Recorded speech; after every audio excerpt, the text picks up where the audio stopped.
আজকে ছুটির দিনে একটু আকাশের যে আবহাওয়া সেটি কিন্তু রুনিয়া আজকে হ্যাঁ একেবারেই তাই। কিছুটা বৃষ্টি স্নাত, কখন যে বৃষ্টি নামবে সেটা বলা মুশকিল, আবার একটু দিন গড়িয়ে গেলেই হঠাৎ করেই কিন্তু রোদ উঠে যাচ্ছে। এবং এই ওয়েদারটা আসলে আমাদের যেটা করে মনটাকে অনেক ভাবুক করে ফেলে একেবারেই। আর এমন আবহাওয়ায় যদি একটু গানের আয়োজন হয় তাহলে একেবারেই মন্দ হয় না। আমাদের সাথে বিশেষ একজন অতিথি রয়েছেন, সঙ্গীত শিল্পী ইশরাত জাহান। স্বাগত জানাচ্ছি আপনাকে। শুভ সকাল। শুভ সকাল।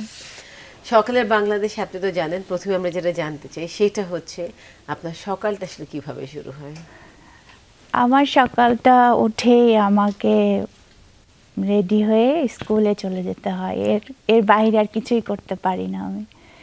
স্কুলে গিয়েই তো শুরু হয়ে যায় বাচ্চাদের সাথে আমার কাজ।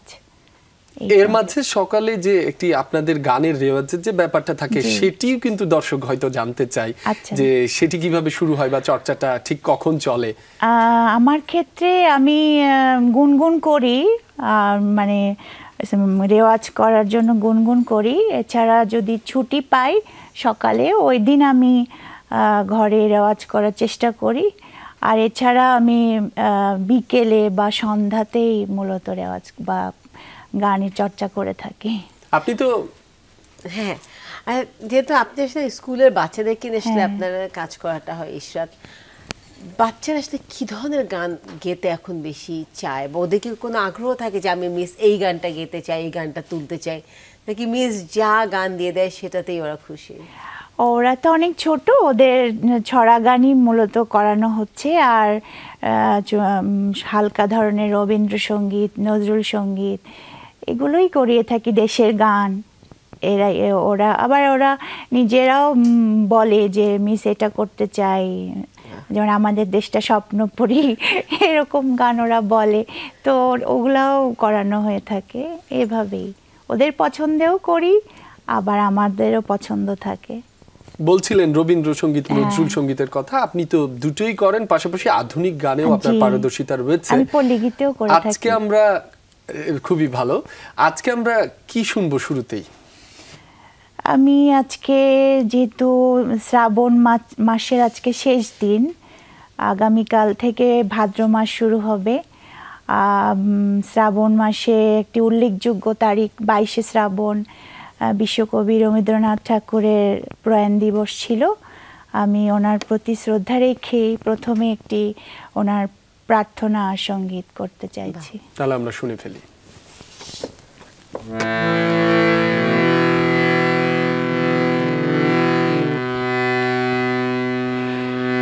আমার ওই ঘরে আপনার ঘরে গৃহদীপখানি জালো হে, আমার ওই ঘরে আপনার ঘরে গৃহদীপখানি জালো হে, সব দুঃখ শোক সার্থক হোক,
সকালটায় যদি একটা প্রার্থনা দিয়ে শুরু হয়, একটা রিফ্লেকশন যে আসলে সারাটা দিন আমি কি করতেছি, এবং আমি মনে করি আমাদের যে প্রতিদিনের সকালে যে আমরা ঘুম থেকে উঠেছি এটাই কিন্তু অনেক বড় একটা সৌভাগ্যের বিষয়, অনেক বড়, সুস্থতার সহিত, সুস্থতার সঙ্গে। এক্স্যাক্টলি, এটা কিন্তু আরো সুন্দর একটা কথা নতুন একটি সম্ভাবনা। যেমন সূর্য উদয় হয় ঠিক তেমনি আমাদেরও নতুন একটা সম্ভাবনা উকি দেয়, এবং সেটাকে আসলে নিয়ে সেটাকে আসলে গ্রহণ করে তারপর কিন্তু সামনে আগানোটা খুব দরকার। ইশরাতের গানের যাত্রা কখন থেকে শুরু হয়েছিল, মানে কখন থেকে আচ্ছা প্রশ্নটা এইভাবে জিজ্ঞেস করি, তোমার কি শিল্পী হতে মন চেয়েছিল নাকি এটাকে প্রফেশনালি নিতে মন চেয়েছিল? আমি ছোটবেলা থেকেই স্বপ্ন দেখতাম যে আমি শিল্পী হব, যে কোনো মানে গুণী শিল্পীদের গান শুনলে, বিশেষ করে ছোটবেলায় আমি সন্ধ্যা মুখোপাধ্যায়ের গান বেশি শোনা হতো, আবার রবীন্দ্রসঙ্গীতও শোনা হতো। তখন মনে হতো ইস, ওনাদের মতন যদি একটু গাইতে পারতাম এভাবে। তারপর টেলিভিশনে যে সকালের গানগুলো হয়, আমি খুব ভোরবেলা উঠে চ্যানেলগুলো ঘুরিয়ে ঘুরিয়ে দেখা, খুব মনোযোগ দিয়ে শোনা। আবার রাত জেগে যে লাইভগুলো যায় টেলিভিশনে, ওটাও আমি মানে রাত জেগে জেগে দেখা। মানে আমার একটা মানে আকুল ইচ্ছা যে আমি কিভাবে শিল্পী হতে পারি, কিন্তু শিল্পী হওয়া যে কত কঠিন এটা এখন এই রাস্তায় এসে বুঝতে পারছি আর কি। কঠিনের কথা আপনি বলছিলেন, সেক্ষেত্রে নজরুল সঙ্গীত, রবীন্দ্রসঙ্গীতের পাশাপাশি আপনি লোকগীতির কথাও বলছিলেন, পাশাপাশি আধুনিক গান।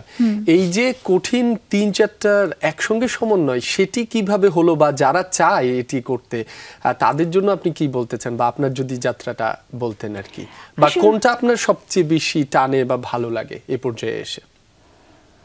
আমি এখনো মানে আলাদা করতে পারি না যে এই এই এই প্যাটার্নটাই আমার বেশি পছন্দ। আমি যখন পল্লীগীতি গাইছি আমার ওটাই মনে হচ্ছে যে আমার অনেক প্রিয়, আমি ওর ভিতরে ডুবে যেতে পারছি। আবার নজরুল, রবীন্দ্র, আধুনিক সব বিষয়ই, কিন্তু সব শিল্পী তো আবার একসাথে সব রকম গান করতে পারেন না। কিছু কিছু ওনাদের গড গিফটেড ভার্সেটাইল সিঙ্গার থাকেন। তো আমি মনে করি এটা নিশ্চয়ই আল্লাহ প্রদত্ত আমার। আর যারা যে কোনো এক ধরনের গান যদি করতে চান, সেটা যদি বুঝতে পারেন যে আমার নজরুল ভালো হচ্ছে বা রবীন্দ্র ভালো হচ্ছে, তাহলে তাদেরকে বেছে নিয়ে সেই এক প্যাটার্ন, এক ধাঁচের গানই চর্চা করা উচিত। আমি মূলত নজরুল চর্চা করে থাকি, যে কারণে আমার ছোটবেলা থেকে আমার ওস্তাদের কাছে আমি নজরুল শিখেছি, তারপরে ক্লাসিক্যাল তো শিখেছি, যে যার কারণে হয়তো বা আমি সব ধরনের গানে বিচরণ করতে পারি। তাহলে এখন একটা নজরুল গীতি শুনি। আচ্ছা ঠিক আছে। নজরুলের যেহেতু আগামীকাল কিন্তু আমাদের একটা ছুটি পড়ে গিয়েছে, জন্মাষ্টমী শ্রীকৃষ্ণের, তো আমাদের কবি, জাতীয় কবি তো বিভিন্ন অঙ্গের গানই লিখেছেন, শ্যামা সঙ্গীত অনেক আছে। হ্যাঁ, তো আমি একটি ভজন চেষ্টা করি ওনার। মানে নজরুলের গানের কথা যদি আমরা বলি, তাহলে আসলে তার কিন্তু মানে গানের মানে বিচরণ, বিষয়ের যে বিস্তর পরিধি, কিন্তু সব ধাঁচের গানই উনি লিখে গিয়েছেন।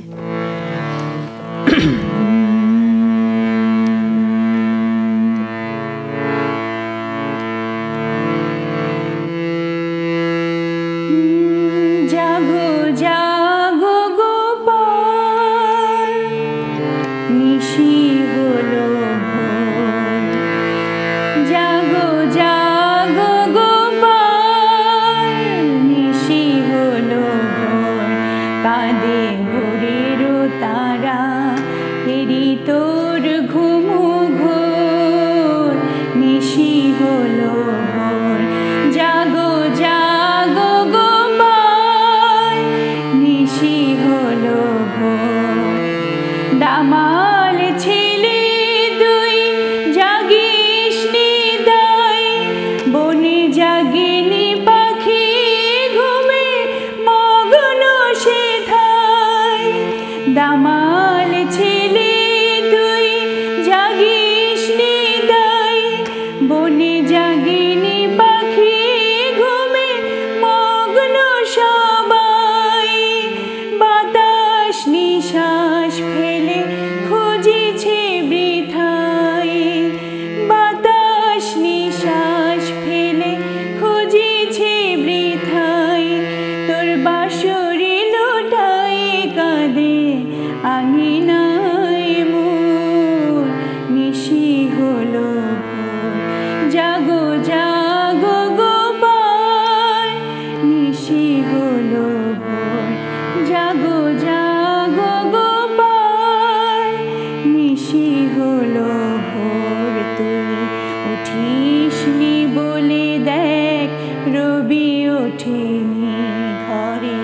আনন্দ নাই বনে ফুল ফোটেনি ধোয়াবে বলিয়া তোর মুখের কাজল ধীর হয়ে আছে ঘাটে যমুনার জল অঞ্চল ঢাকা মোর ওরে চঞ্চল অঞ্চল ঢাকা মোর ওরে চঞ্চল আমি চেয়ে আছি কবে তোর ভাঙিবে ঘুম নিশি হলো ভোর জাগো জাগো গোপাল নিশি হলো ভোর জাগো জাগো গোপাল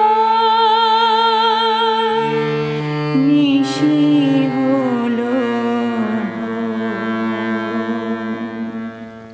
অদ্ভুত সুন্দর। এবং নজরুলের যে শব্দ চয়ন এবং মানে দিনেশ দা শব্দের মধ্যে কোনো বিভাজন করেননি, এক একটা শব্দের পাশে বসে বসে নতুন একটা অর্থ আসতে সেখানে সৃষ্টি করেছে, নতুন ভাব সৃষ্টি করেছে। একেবারেই। আমরা এখন আসলে যেটা করি সেটা হচ্ছে ছোট একটা বিরতি নিয়ে নিই। তো দর্শক, এই যে দুটো গানের মাধ্যমে নজরুল সঙ্গীত এবং রবীন্দ্রসঙ্গীতের মাধ্যমে যে ভিন্ন আবহের সৃষ্টি হয়েছে সেই আবহ ধরে রাখতে চাচ্ছি। তবে এই মুহূর্তে একটি বিরতি নিতে হচ্ছে, যেমন রুনিয়া বলছিলেন, একটা বিরতি নিচ্ছি। ফিরছি এক্ষুনি, আমাদের সাথেই থাকুন।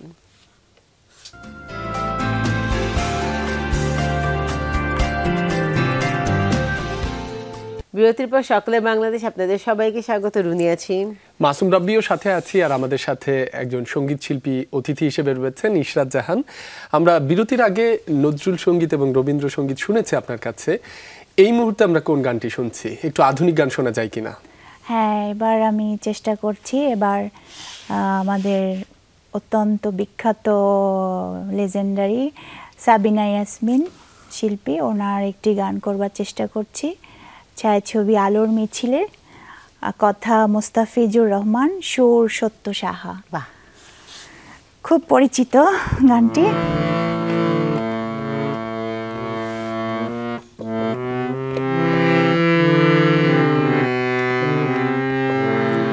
এই পৃথিবীর পরে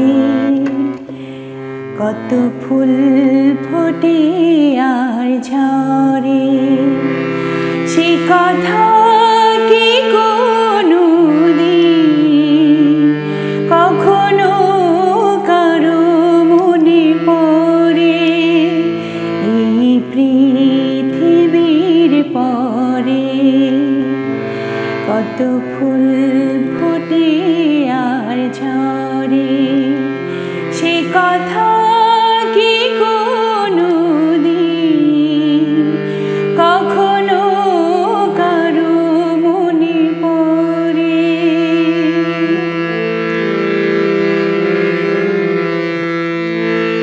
তবু তো ফোটে ফুল, পাখি গান গায়, ভাবে না তো কেউ তারে চাই কি না চায়।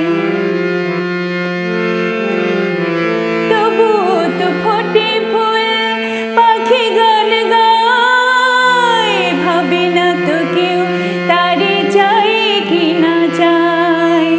ফুলের প্রাণে পাখির গানে, ফুলের প্রাণে পাখির গানে, কত না ভাষার অগোচরে। এই পৃথিবীর পরে কত ফুল ফোটে আর ঝরে, সে কথা কি কোনদিন কখনো কারো মনে পড়ে?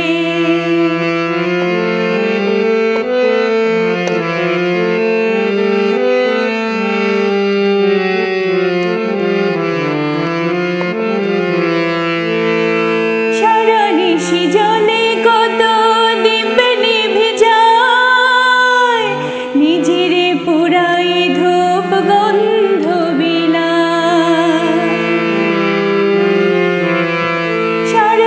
নিশি জলে কত দীপ নিভে যায়, নিজের পুরায় ধূপ গন্ধ বিলায়। দীপের কথা ধূপের ব্যথা, দীপের কথা ধূপের ব্যথা, স্মরণ করো কোনো অবসরে। এই পৃথিবীর পরে কত ফুল ফোটে আর ঝরে, সে কথা কি কোনো দিন কখনো কারো মনে পড়ে, কখনো কারো মনে পড়ে, কখনো কারো মনে পড়ে। খুবই সুন্দর। এবং ঈশ্বর এই ফাঁকে কিন্তু আমরা গানটাও কিন্তু সিনেমার গানটাও কিন্তু আসলে দেখে এসেছি। সিনেমার কিন্তু একটা গোল্ডেন এরা ছিল, মানে আমরা যদি চিন্তা করে দেখি 70 এবং 80 দশকে যে আমরা যে ছবিগুলো পেয়েছি, যে গল্পগুলো পেয়েছি, যে গান, যে সুর, যে কথা, সেটা কিন্তু যে এখনো এই গান কিন্তু আসলে আমাদেরকে টানে। একেবারেই তাই। আপনারা সেই সময়ে ঠিক সেইটা আপনারা আরো ভালো রিলেট করতে পারেন। তবে 2025 সালে এসে ওই যে গানগুলো শুনলে ঠিক ঠিক আমরা হচ্ছে একেবারেই রিলেট করতে পারি। আমি আসলে যখন বড় হচ্ছিলাম তখন আমি সাদা কালো একেবারে হয়তো আপনার বিশ্ববিদ্যালয়ে পড়ার সময় তখন গানগুলো পিকে ছিল হয়তো। না না, তো আমাকে আমি নিজেও আমি কিছু বলতেই পারলাম না। আমরা যেটা দেখতাম সেটা হচ্ছে সার্কের সময় ছবিগুলো দেখানো হতো, এবং তখন আমরা যখন বড় হয়েছি তখন মুভি অফ দ্য উইক যেহেতু ছিল আমাদের 80s এবং 90s এর দিকে, আর লেট 80s এবং আর্লি 90s এর দিকে, তখন কিন্তু মুভি অফ দ্য উইক একটা বিষয় ছিল। ইংরেজি ছবি দেখতাম বৃহস্পতিবার এবং শুক্রবার দিন দুপুরে একটা বাংলা সিনেমা দেখানো হতো, এবং ছায়াছন্দের গান। একেবারে মানে সবাই টিভি সেটের সামনে একদম বসে পড়তো, অপেক্ষায় থাকতো। পুরোনো দিনের স্মৃতিগুলো সত্যিই কিন্তু আসলে আমাদের মনকে নাড়া দেয়, এবং সত্যি তখন ছোটবেলা না ফিরে যেতে মন চায়। আজকে আপনাদেরকে সেই সুযোগটা এই মুহূর্তে করে দিচ্ছি, নিচ্ছি ছোট্ট একটা বিরতি। ফিরছে একটু পর, সাথেই থাকুন।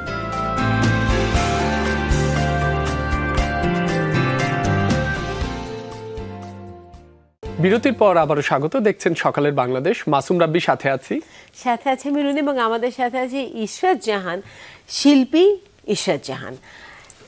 ইশরাত, মানে এই যে বাংলা ছবির যে গানগুলো, মানে যদি ছবির গানের কথা চিন্তা করি, সেখানে কি আসলে সুরটা ইম্পর্টেন্ট নাকি গানের কথা ইম্পর্টেন্ট ইন জেনারেল যে কোনো গানের ক্ষেত্রেই? ইশরাতের কি মনে হয়? আমার কাছে তো মনে হয় সুর কথা দুইটাই একই সাথে খুব ভালো মিক্সচার। যেমন কথাগুলো তেমনি সুর ছিল আগের গানগুলো, দুটোই কিন্তু দরকার। এখন আমরা কি গান শুনবো? এবারও আমি আবারও একটি শিল্পী শ্রদ্ধেয় সাবিনা ইয়াসমিনের গান করছি। কথা লিখেছেন গাজী মাজহারুল আনোয়ার, সুর আনোয়ার পারভেজ, সবার খুব পরিচিত গান। এটা একটা ভেরি গুড কম্বো ছিল, মানে গাজী মাজহারুল আনোয়ার, এদিকে আনোয়ার পারভেজ এবং সাবিনা ইয়াসমিন। একদম সবার জানা আছে এই মন তোমাকে দিলাম। এটা মানুষই সিনেমার গান। আচ্ছা, মানুষই সিনেমা। এই মন তোমাকে দিলাম, এই প্রেম তোমাকে দিলাম, তুমি চোখের আড়াল হও, কাছে কি দূরে রও, মনে রেখো আমিও ছিলাম। এই মন তোমাকে দিলাম, এই প্রেম তোমাকে দিলাম।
অসাধারণ ইশরাত, অসাধারণ।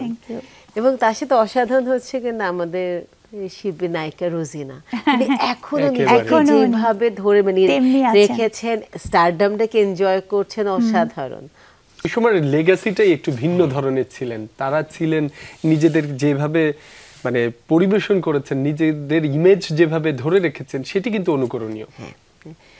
আমরা কি আরেকটা গান শুনতে পারি? একটা গান শুনতে শুনতে আজকের মতন বিদায় নেই। অনেক ধরনের গানই আমরা শুনলাম, সবগুলোই বেশ ভালো লেগেছে, ভিন্ন আভাস সৃষ্টি করেছে। আমরা যেহেতু সকালের বাংলাদেশে, সম্ভাবনার বাংলাদেশের কথা বলি, ইতিবাচক বাংলাদেশের কথা বলি, একটু দেশাত্মবোধক গান দিয়ে আমরা শেষ করতে পারি কিনা? একেবারে শেষ পর্যায়ে আমরা রয়েছি।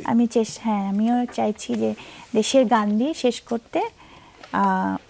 তাহলে তার আগে তো দর্শকদের কাছে ছোট্ট একটা বিরতি নিয়ে নিই, মানে চলে যেতে চাই আজকের মতন, কারণ আজকে আড্ডাটা এমনই জমে উঠেছে, মনে হচ্ছে যে আমাদের একটা বিরতির প্রয়োজন, কিন্তু আসলে ঘড়ি বলছে চলে যাওয়ার সময় হয়েছে। তো দেশকে ভালোবাসাটা আসলে খুবই খুবই জরুরি, কারণ দেশের যে সংস্কৃতি আছে, দেশের যে মাটি আছে, সেটা যে সম্ভাবনা আছে, সেটাকে সামনে যদি আমরা নিয়ে যেতে পারি, তাহলে আসলে এই যে বাংলার স্বপ্ন আমরা দেখি, যে বাংলা আসলে বিশ্বের মানচিত্রে মাথা উঁচু করে দাঁড়াবে এবং যে বাংলাকে নিয়ে আমরা গর্ব করব, সেই দেশটাকে আসলে আমরা তৈরি করতে পারবো। তেমন বাংলাদেশের প্রত্যাশা রেখেই আজকের মতো আমরা দুজন বিদায় নিচ্ছি, তবে আমরা গানের মাধ্যমে শেষ করব। সবাইকে ধন্যবাদ জানাচ্ছি যারা ছিলেন আমার সাথে, এবং আপনাদের দুজনকে অনেক ধন্যবাদ, অসংখ্য ধন্যবাদ। যমুনা টেলিভিশনকে ধন্যবাদ। আমি চেষ্টা করছি, এটাও খুব পরিচিত গান। ধন ধান্য